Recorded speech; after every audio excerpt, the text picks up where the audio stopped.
Well, we're back now with Harry's Burn. Harry's Burn shifting and moving. We got some horses coming back from Andrew, and they're kind of in a holding pattern right now. They're in Shed Row 12 with Teresa and Cindy, kind of under Jason's burn, but they'll likely be under Harry or Kevin when they race. I don't know yet, but they're back. Anyway, for now, I can tell you who is in Harry's Burn. Casanova's Jewel's there. He's starting to jog back and train back.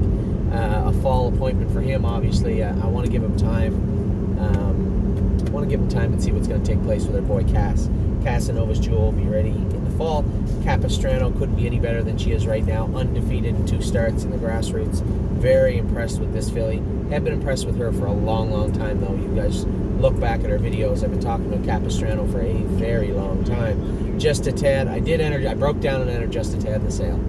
I want him to prove me wrong over the next 4 weeks. We're going to enter him next week and see what takes place. I assume we're going to have a lot of babies coming in. We've already been contacted by breeders. Theoretically, we have 12 yearlings already. So this idea that we likely will get to 70 is pretty realistic. Just a tad. I just don't know what we're going to do with him all fall. So for now, I put him in. It's $150 to enter him, and then I'll make a decision closer to the sale. But for right now, he is entered in the Ohio sale. Screaming Hawk is not, only because he's not going to be ready. I can't possibly keep him all summer, buy a bunch of shares of him back, and then dump him in the sale. I could, I suppose.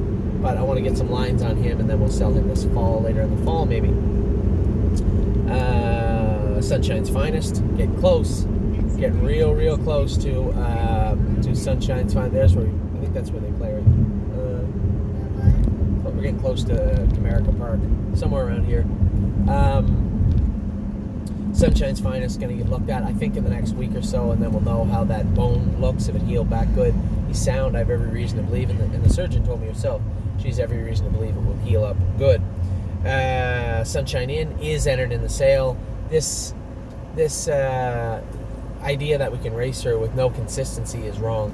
I'm frustrated with her. She's going to race, I'm sure. I'm going to drive her next week, and I'm sure we can get a good mile out of her, but she really has to come around, and she's got a month to really show me what she can do and stop this game of one race making a break, another race being okay or good, and then race. Like when I drove her in Korth, I thought she was real good. That was 4 starts ago. Mario drove her. I thought she raced well. She just can't put her on the front. And then whatever happened in her last 2, I have no idea, but I will get to the bottom of it. As of right now, she's in the sale. Trafalgar, she'll be back. She can start swimming in 2.5, 3 weeks, I think.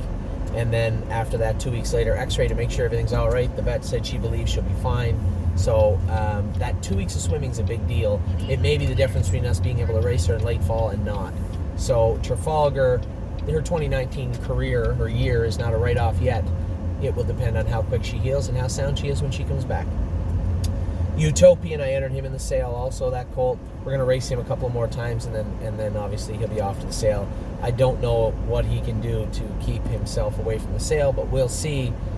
Just nice little colt, just not what we're looking for. Warwi Ultra, she also is in the sale. You can go straight, honey. It's a 4-way stop. She also is in the sale, and I suspect she'll race good over the next 4 weeks, but I think we'll get paid very well for this filly at the sale, and if we don't, we can take her home, but I think she's worth pretty good money at the sale, and we will see in 1 month. Gold Watch, what's that? No, we'll park right at the track, the thing. I think they have valet there. We have Gold Watch. Amy's a snob. She's an anti-snob. I had valet parking at the mall yesterday because the mall was like 14 football fields of parking. And I said, we'll park valet at the ballpark so we can get here. It's just about to start.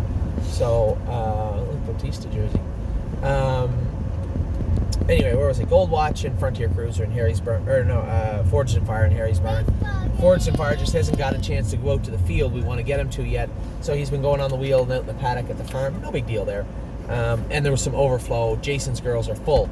So Forged and Fire just went into Harry's Burn to be taken care of. And Gold Watch came back this week also. Harry's full. Kevin's full. Mario's full. We start selling a few of these horses and bringing the babies in. It's going to get packed real quick.